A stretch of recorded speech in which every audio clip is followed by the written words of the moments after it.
pierce the galaxy's heart of darkness to find our way through the Milky Way.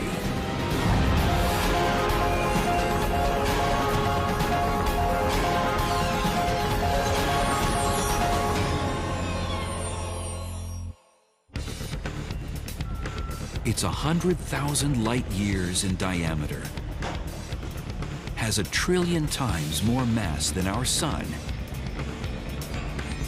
It began about 13 billion years ago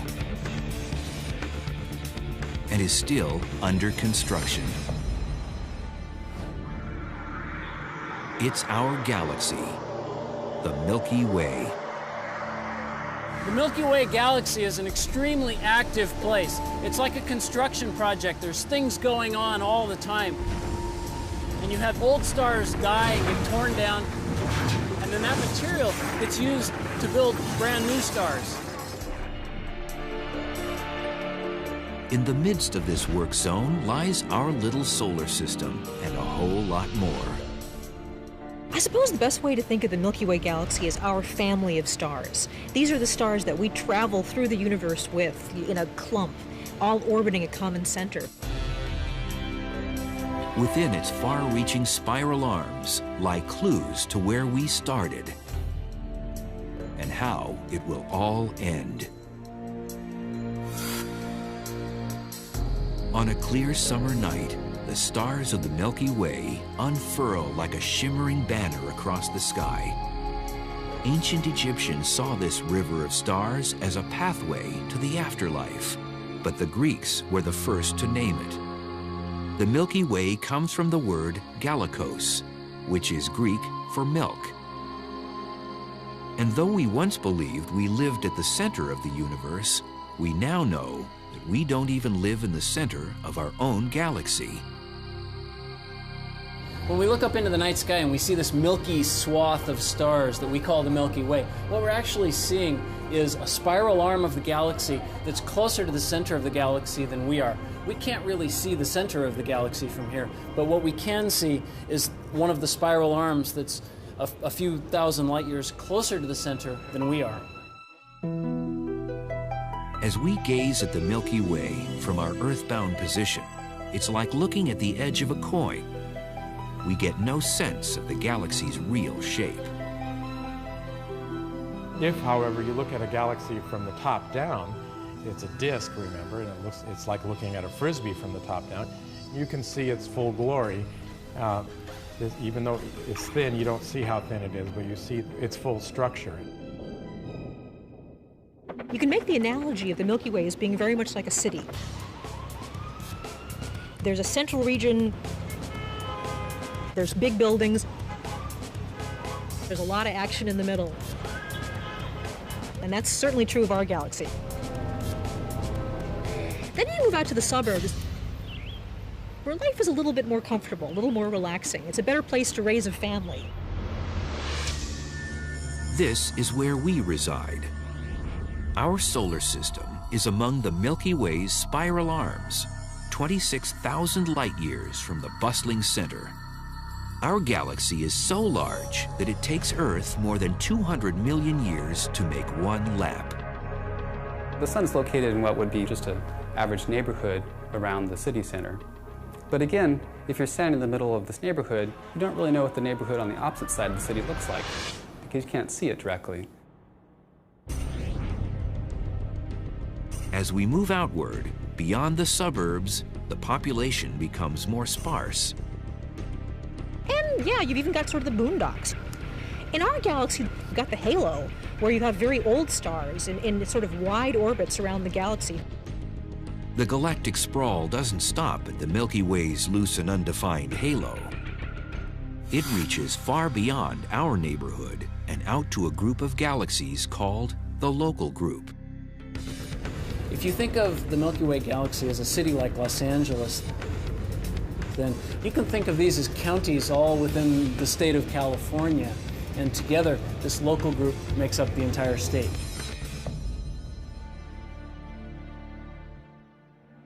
Besides our huge Milky Way and the even larger Andromeda galaxy, the local group consists of close to 50 smaller galaxies, the closest of which are roughly 40,000 light years away. There are two relatively nearby dwarf galaxies, the large and small clouds of Magellan that orbit our Milky Way galaxy and are easily seen in the southern hemisphere. They're small little galaxies. But our local group has several dozen such galaxies sort of wandering around inside it. The big galaxies are the minority. One advantage of actually being in the outer edges of our galaxy, we have a clear view of outside of our Milky Way. We're able to see the rest of the universe, our neighboring galaxies and galaxy clusters beyond our own local group of galaxies. Inside the Milky Way's halo lie massive globular clusters. Globular clusters are densely packed regions of stars that are all of similar composition. These are like the ethnic neighborhoods of the Milky Way galaxy. Indeed, these globular clusters formed when the galaxy was very young. They are among the first stars to have formed. Some globular clusters are 12 or 13 billion years old. They contain 100,000 or even 1 million stars. Globular clusters, almost as old as the universe itself, gave us the first clue to our place in the galaxy. We saw these globular clusters in the sky, but their center was somewhere far away from us. And that was one of our first measurements of where the middle of the galaxy should be. They weren't orbiting around us, but around an area somewhere about 27,000 light years away. We can never get far enough away from our own galaxy to actually see it. But by looking at other galaxies and comparing what we know about our own galaxy, we've got a pretty good picture of the Milky Way. The very first time we saw galaxies through telescopes, we didn't even know they were galaxies. We thought they were just nebulae in our own galaxy, and we were just amazed by the beautiful spiral shape. So it was sort of natural for astronomers to classify galaxies according to their shape, what we see. Astronomers recognize 4 basic galactic shapes. Elliptical, built of old stars and which doesn't spin. Lenticular, consisting of a bulge and a disk and little or no new star formation.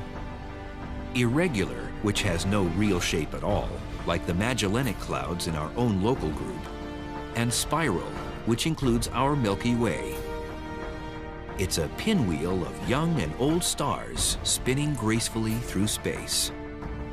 A long time ago, people thought that maybe an elliptical galaxy eventually collapses down into a spiral. Or maybe eventually spirals all come together and form an elliptical.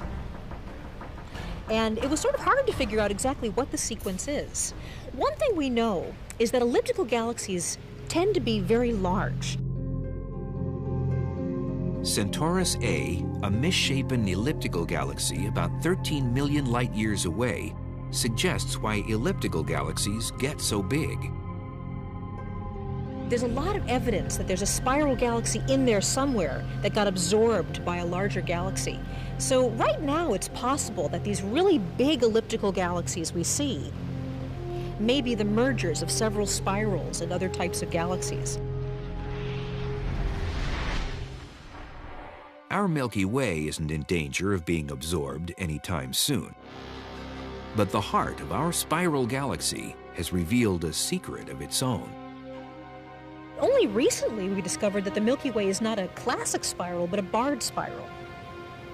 There's a bar of stars going through the center, and the spiral arms sort of attach off from that bar. Spanning 27,000 light years, it's the most popular bar in the galaxy. 30 million stars gravitate to it. The bar of our galaxy is a natural result of gravity, the mutual gravitational interactions of the individual stars that form the disk of our galaxy and the bulge of our galaxy. It causes sometimes the stars to sort of bunch up into this bar configuration. Surrounding the middle of the Milky Way is a huge central bulge.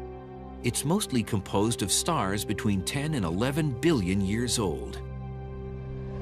The size of the bulge is linked to the Milky Way's most gripping feature of all, a supermassive black hole. Though it would easily fit in the space between the Earth and our Sun, it's 4 million times more massive than our Sun. Now that sounds like a lot, but other galaxies have central black holes which extend up to 1 billion times the mass of our Sun. So, whereas we call our black hole at the center of our Milky Way a supermassive black hole, among supermassive black holes, it's kind of a runt. Black holes can't be seen directly because light can't escape them. Astronomers have located galactic ground zero through a radio source in the constellation Sagittarius, known as Sagittarius A star. It's creating quite a stir. The black hole in the middle of our galaxy is spinning, and it appears to be spinning at a rate of about 1 spin per 11 minutes. As it spins, central region stars caught in its gravity get swept along for the ride, orbiting it at about 3 million miles per hour. The black hole affects the central region the most. But we can't feel its tug on Earth since we orbit the galaxy far away from the center. The colossal forces at the galaxy's heart are negated by the Milky Way's unimaginable size. To me, the name Milky Way sounds like something kind of comforting, sweet, a candy bar, that sort of thing. But the Milky Way galaxy is a monster. It is incredibly huge. So when you think about how vast our solar system is, the fact that it takes years for the fastest spacecraft to get out to Saturn or Jupiter, if the entire solar system were the size of a CD, the Earth would be comparable to the Milky Way. That's huge. That's absolutely mind-blowing, and it never ceases to amaze me. And the amazement goes on and on. The galaxy's bustle and commotion may be concentrated in the center, but the spectacular spiral arms have action of their own. It's here that stellar neighborhoods are being built and stars are being born. This is our galaxy. It's a lot to take in, and we're just beginning to probe its depths. Our suburban location makes it difficult to get the big picture, and the hazy clouds of cosmic dust only block our view. Even the most powerful optical telescope can't pierce the darkness. So if we want to learn more about the Milky Way, we need to look beyond what our eyes can see. For all its vastness and empty space, the Milky Way is tremendously active and populated with some astonishing phenomena. Star clusters, nebulas, blazing invaders from other galaxies. Technology is making us rethink old beliefs and is showing us things we've never even considered before. We have a mission and liftoff. T plus 15 seconds. Sending the New Horizons spacecraft on its way to the very edge of our solar system. We live on a dusty planet in a dusty galaxy in a dusty universe. Empty space isn't so empty. Optical telescopes can see only as far as the nearest dust cloud, which isn't far at all. Most of our galaxy is invisible to us, however, and that's because the galaxy is full of dust clouds, if you will. And these dust clouds block the light from most of the stars in our galaxy. It's surprising how little of the light from our rather luminous Milky Way galaxy reaches us. The reason for that is simply because the dust blocks it. But visible light is just a small sliver of the energy spectrum, and radio waves rush in where visible light beams fear to tread. On a foggy day, you might not be able to see very far at visible wavelengths, which your eye can see, but you can still listen to your radio or watch your TV. The ability of radio waves to penetrate space dust is crucial to the study of the stars, but that use was discovered by accident. In 1933, Carl Jansky, an engineer at Bell Labs in New Jersey, built an antenna to track down the source of static on transatlantic telephone lines. he was surprised to discover the interference was raining down from the center of our galaxy, the constellation Sagittarius. It took several decades for scientists to realize that Jansky was onto something. Celestial bodies emit electromagnetic radiation, and thus radio astronomy was born. But radio waves were just the beginning. Because the human eye can't see all the light that's available, we have to resort to technology. And one of the best ways of seeing the universe in a very different way is with an infrared camera. An infrared camera sees only the wavelengths generated by heat, then converts it to something the human eye can see. There actually is no visible light at all that passes through this lens. This lens only lets heat light through. And then you can see what everything looks like in infrared light. 3, 2, main engine start. In 2003, the Spitzer Space Telescope, equipped with a battery of infrared cameras, was launched into space. Its mission is to explore some of the youngest stars and farthest galaxies in the universe. The instruments that Spitzer has on it are actually many times, millions of times more sensitive than these cameras. But they're basically the same thing. This camera doesn't peer into the heavens, but is used by firefighters to save lives right here on Earth. The camera can see through a smoke-filled room to read the body heat from an unconscious or immobilized victim. The same technology has enabled astronomer Susan Stolevy to see 26,000 light-years away, visualizing the center of the galaxy as never before. This high-resolution mosaic was assembled from roughly 12,000 individual images taken from the Spitzer Space Telescope. Even though that sounds like a lot of data, and it is, it only took about 16 hours of telescope time. This particular region of the galactic center spans an area of the sky that's equivalent to 4 full moons in one direction and 3 full moons in the other. That's the equivalent of 900 light-years across by 700 light-years high. A small fraction of what's out there to see, but a phenomenal achievement nonetheless. Just a few decades ago, the galactic center was not a subject of study because you couldn't see it. Visually, nothing gets through. Only one light wave in a trillion can penetrate the dust. But if you go into the infrared or use radio astronomy or X-ray astronomy, you can see what's going on there. Different wavelengths of the electromagnetic spectrum can reveal different aspects of the galaxy because they penetrate celestial objects differently. Radio waves have the lowest energy or longest wavelength, but most celestial objects emit them. Then comes infrared, visible light, ultraviolet. High-energy X-rays with wavelengths about the size of an atom are emitted by black holes and supernovas. The highest energy gamma rays come from the collision or decay of subatomic particles, like when stars explode at billions of degrees. Together, these waves give astronomers a more complete picture of the activity and shape of our galaxy. Many, if not all, of the wavelengths are needed to study the cosmos. The various wavelengths of the electromagnetic spectrum are similar to the strings on a violin. In music, many wavelengths of sound are used to communicate a musical idea. This piece has a very large range from a low note to a high note.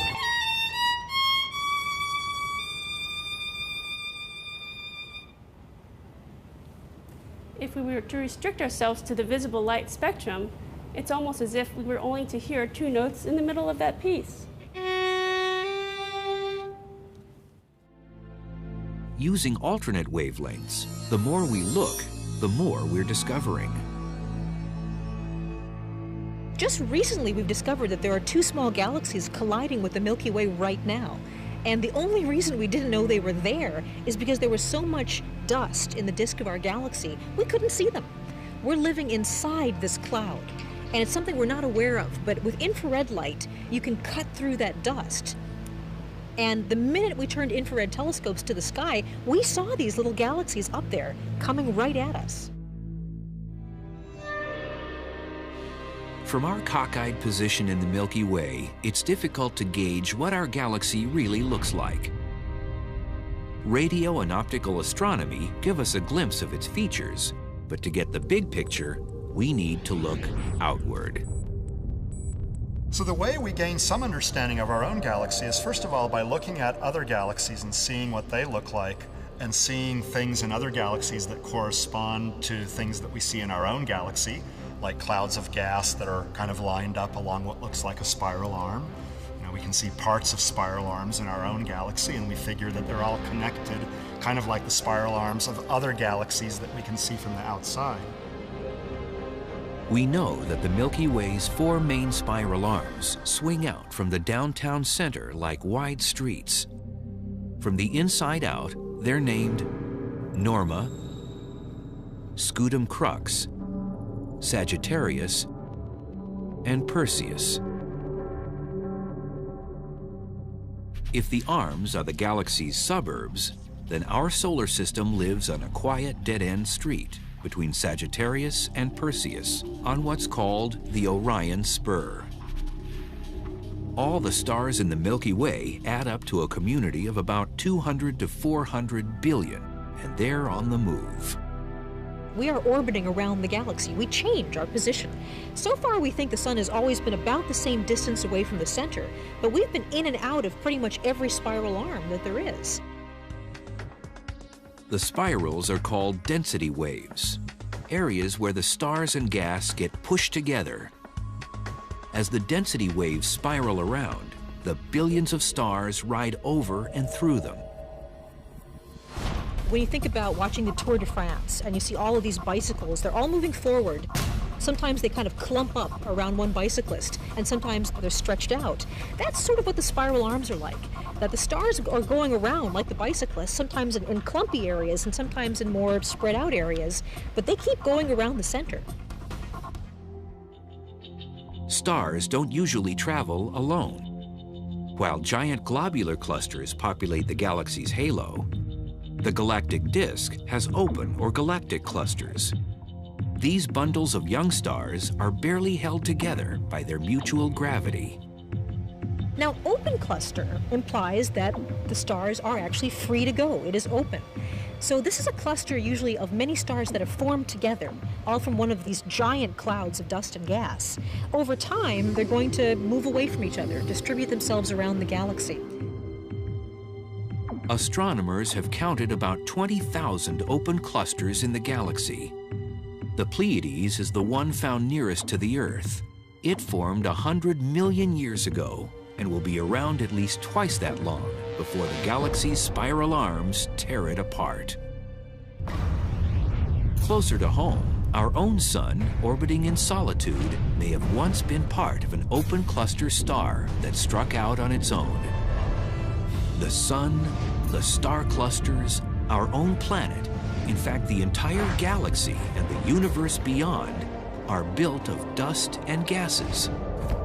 These particles that now block our view are what got us here in the first place.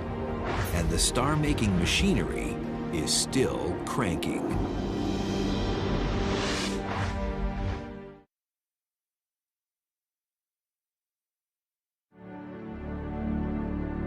Nothing beats the spectacle of a glorious sunset.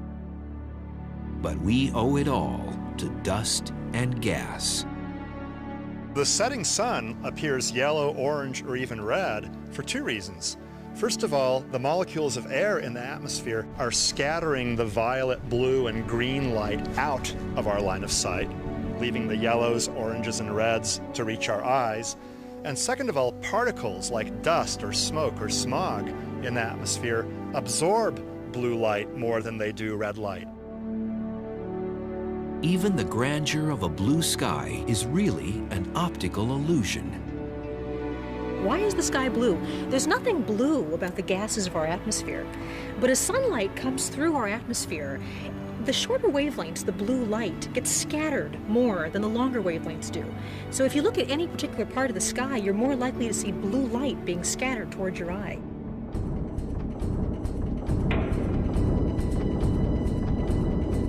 Space is dark because there aren't enough gas or dust particles to reflect the light of a billion stars. And though space may be a vacuum, it's not perfect. The galactic disk, the largest portion of the Milky Way, owes about 15% of its mass to dust and gas. Gas clouds can span hundreds or even thousands of light years, providing the raw material that fires the galaxy. These regions of cosmic dust and gas are called nebulae, and they produce effects rivaling anything seen on Earth. A good example is the Orion Nebula in the constellation Orion. This region is active with stellar formation, which makes the gas around the stars glow. It's literally fluorescing in response to the light coming out of the massive stars that are near the nebula. And this nebula literally glows and can be seen. You can see it with your naked eye. When you see the Orion Nebula, in a real way, those are baby pictures for us. 5 billion years ago, we were in a glowing hot nebula, and the sun and the planets were forming together under the influence of gravity. Orion, which contains hot stars ionizing its gases with ultraviolet light, is called a diffuse or emission nebula. Astronomers classify two other categories of nebulae. Some nebulae are what are called reflection nebulae. They're simply, the dust in these nebulae is simply reflecting the starlight from the bright star nearby. The Witchhead Nebula is an example of a reflection nebula, borrowing light from the star Rigel. Reflection nebulae appear blue for the same reason our sky does. Blue light is more easily reflected than red. And last, there are dark nebulae, like the Horsehead. When low-mass stars like our Sun die, they form another kind of nebula called a planetary nebula.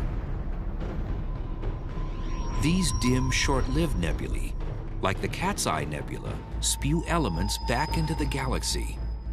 These may become raw materials for new suns and new planets.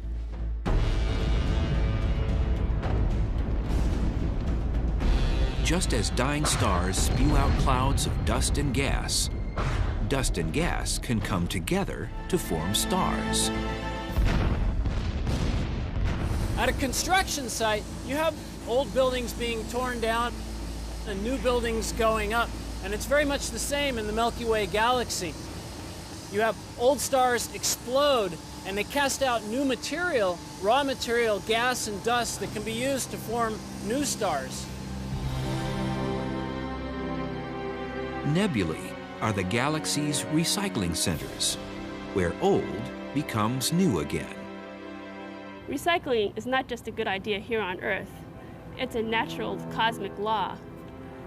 In fact, our own bodies are made out of recycled material from earlier generations of stars that had dispersed material into the interstellar medium before our own solar system formed. Each generation of stars creates heavier elements, which become the ingredients for everything in the universe. Most of the galaxy's hot young stars get built in the Milky Way's spiral arms. As gas clouds orbit the center of the galaxy, like the stars do, they get squeezed as they go through a spiral arm. Remember, a spiral arm is simply a wave in the pattern of stars.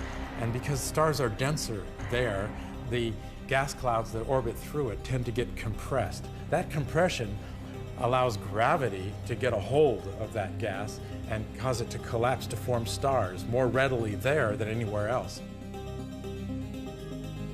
Stars often die in the spiral arms because they are formed here more frequently, victims of their own enormous mass. The more massive stars are extremely powerful, extremely luminous, and to be that luminous, they have to use up their energy source very quickly. So massive stars live only short lives, and they are thus found in or near their birthplaces, the spiral arms, because they simply don't have enough time to wander away from the places where they were born. Although we can anticipate the future of some stars, it's often difficult to learn their history. But new techniques are revealing new secrets about a well-studied star in the Milky Way called Mira A. Mira has actually been a favorite star of astronomers for 400 years. It's a very easily visible star in the night sky. Recently, the Galaxy spacecraft, the Galaxy Evolution Explorer, photographed Mira in invisible ultraviolet light and revealed that it's leaving a trail 13 light years long behind it. We think that's actually caused by the fact that as the star plows through the gas heats up in a bow shock, very much like waves breaking up against a boat, and then that streams out into a wake of hot material. You're actually looking at Mira acting very much like a boat plowing through the water. When you look at how fast Mira is going right now, about 291,000 miles an hour, and you do the calculations, that long tail is its path for the last 30,000 years. We can't predict exactly where the sun will go in its orbit around the Milky Way. There's all kinds of things it could interact with. But here we have the history of one star. We know this is the path it took. And that'll help us model how the galaxy works and how all the stars move around the middle of the galaxy. Within the Milky Way's suburban spiral arms, young stars enjoy plenty of space to move around. As we move into the galactic bulge, conditions get much more crowded and urban. Closest star to the sun is a little more than 4 light years away. And when we look up into the night sky, even on a perfectly clear night with no lights around, you can't see more than about 2,000 or 3,000 stars. But if our planet was down in the middle of the galaxy, there would be 1 million stars in the night sky as bright as the brightest star that we've ever seen in our sky. And it would be so bright that in fact it wouldn't be nighttime, it would be daytime all the time. Life as we know it would be completely different. So what do we owe our position to? Scientists believe that gravity has a lot to do with it. Gravity is the power that drives the galaxy, and at the galaxy's center, churns the engine it feeds. Galaxies are like a city in that they are ever-changing and you're constantly being rebuilt and reinvigorated. There's no question that the Milky Way a few billion years ago looked a lot different than it does today. It probably was smaller. It probably didn't have the beautiful spiral shape that we see today. As things collapse under gravity, you tend to naturally form a disk. You'll notice there are disks everywhere. Our solar system is a disk, our galaxy is a disk. So the stars all start rotating in the same direction. Just as in a city, not all the stars in the galaxy are natives. Some stars born beyond the Milky Way settle here and begin to make their mark. But then, if another galaxy comes by, the gravity affects the way the stars move, and this may initiate the spiral arms. So, in fact, our spiral shape may be some evidence that the Milky Way is composed of more than one small galaxies that came together a long time ago. Historically, the center of the galaxy has been an impenetrable mystery until we developed X-ray vision. One of the first ways we really identified where the exact center of the galaxy was with an X-ray telescope. Well, the X-rays were able to pass through all of the dust and gas in the disk of our galaxy. And so even though we can't really see this bright center to the galaxy, in X-rays there's this giant glowing hot source right in the middle. The X-ray emitter, Sagittarius A star, is associated with the supermassive black hole in the Milky Way's center. By definition, a black hole doesn't allow light or even X-rays to escape. The radiation comes from gas caught in its gravity, spun and heated to millions of degrees. They're moving at extremely high velocities. For example, the more extreme cases that we've been able to observe, the stars are moving as they pass by the black hole at a speed of 10,000 kilometers per second. That's like going around the world in 4 seconds. And we're talking about a whole star moving at that speed. When we watch stars orbiting the very center of our galaxy, it's obvious that there's some sort of invisible monster there. They're orbiting around a giant mass, and the orbits of the stars imply that there's about 3 to 4 million times the mass of the Sun in the very center of our galaxy. We're not sure which came first, the galaxy or the black hole, but we know that it's there, and it's tremendous. For all its power and weirdness, the supermassive black hole is pretty typical for a galaxy the size of the Milky Way. Other spiral galaxies and big elliptical galaxies also seem to have supermassive black holes in their middle, ranging from 1 million times the mass of our Sun up to several billion times the mass of our Sun. The stars surrounding the black hole are ancient. Many are red giants, hundreds of times bigger than our Sun. The galactic center is crowded with them, like an urban downtown, crowded with people. And stars, like people, can be pushy. Most stars in the galactic center simply just keep orbiting the central black hole. But in the galactic center, there's so many stars packed so close together that stars are constantly nudging each other a little bit gravitationally. And their orbits are being perturbed, changed a little bit. A bumped star can get stripped of its atmosphere, leaving just its orbiting core. Or rarely, it can tumble into the black hole and vanish. But something else is happening around the black hole. This turbulent, dangerous neighborhood is also a stellar nursery. The stars that we're observing moving fastest around the black hole are the young stars that have very recently formed. And it's something we call the paradox of youth, because it's hard to imagine how to form these massive young stars in the presence of a black hole, and yet there they are. Recently, astronomers discovered that not all stars caught in the black hole's grip are doomed to stay there. A few managed to break away and see the universe. Barreling through the universe at 1.5 million miles per hour, hypervelocity stars are the escapees of the galaxy. And what's interesting about hypervelocity stars is the only way to explain their extreme velocities is that they're ejected by a supermassive black hole. For a star to go ballistic takes a very specific set of circumstances. And in fact, it requires 2 stars.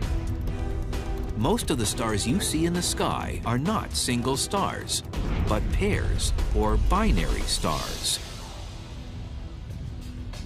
They orbit around each other, linked by gravity's embrace. But a star pair in the galactic center might get jostled by surrounding stars and stray too close to the black hole. When that happens, the moment that the gravitational pull of the black hole exceeds the gravity that's binding the 2 stars together, the pair of stars is broken apart. One of the stars will be captured by the black hole, usually into a very tight orbit around the black hole. And the other star will then gain all the energy of that system and be ejected with this incredible velocity.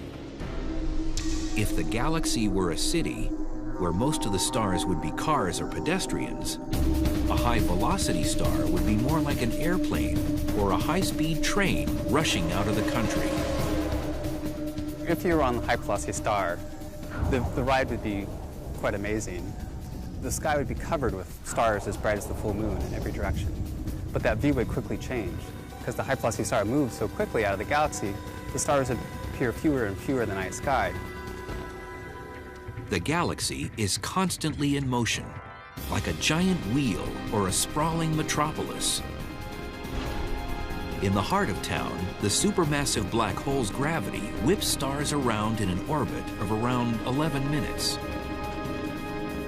Where the Earth sits, 2/3 of the way out on a spiral arm, We traverse the Milky Way once every 250 million years. Our solar system has been around the block only 18 times since it formed. The Milky Way's incomprehensible size makes it easy to forget it's just one small part of an expanding universe. When people hear about the expanding universe, a common misconception is that everything is expanding. And in fact, I'm not expanding right now. My atoms are the same size. My cells are the same size. The Earth is not getting farther away from the sun. The expansion of the universe only applies to celestial objects that aren't bound together by gravity. Since the planets within the Milky Way have stronger gravitational pulls than the expanding forces outside our galaxy, the expansion of the universe doesn't affect our solar system. Our own Milky Way, a spiral galaxy, is on a collision course with another spiral galaxy, the largest spiral near us, and that is the Andromeda Galaxy. We think that in maybe 3 or 4 billion years, our two galaxies may merge together. It'll be very interesting to see what happens. What probably won't happen is a collision of stars. Even though both galaxies contain billions of stars, the space between them is enormous. They will gravitationally interact, changing their direction and motion. Eventually, the merged spirals will settle down to become an elliptical galaxy. Essentially, all of the several dozen galaxies in our local group will be part of one supergalaxy. And then, gradually, that supergalaxy will start losing stars because of gravitational interactions among the stars within that galaxy. Some will get flung away into intergalactic space. When it first formed, the Milky Way built stars at a rapid pace, using raw materials that were ejected in space from the Big Bang. As the galaxy aged, the star production slowed down from a few hundred a year to about 4 to 6 new stars each year today. Over time, the Milky Way galaxy has changed dramatically, and we don't know exactly what it looked like long ago, but probably early on there was a lot more gas and dust and probably fewer stars, and you had a lot of very large, very massive stars that would have formed early on. And then these early stars exploded fantastically and spat out new material, heavier metals that could be used to form smaller second generation and then third generation stars. Some younger galaxies are still enjoying that kind of building boom. We can see some galaxies where the rate of star formation is very high compared to our galaxy. Those are called starburst galaxies. The rate of star formation there can be anywhere from 10 to 100 times what it is now in our galaxy. With every generation, star production slows down. And the Milky Way has been in business for 13 billion years. One of the reasons that the rate of star formation in our galaxy has changed over time, going from a very high rate to the current modest rate of star formation, is because the gas is being used up. Gas is used up to form stars. And we're running out of gas, literally. Eventually, over trillions of years, star formation will stop completely. The Great Galactic Construction Project will shut down. And one by one, the twinkling stars will fade away.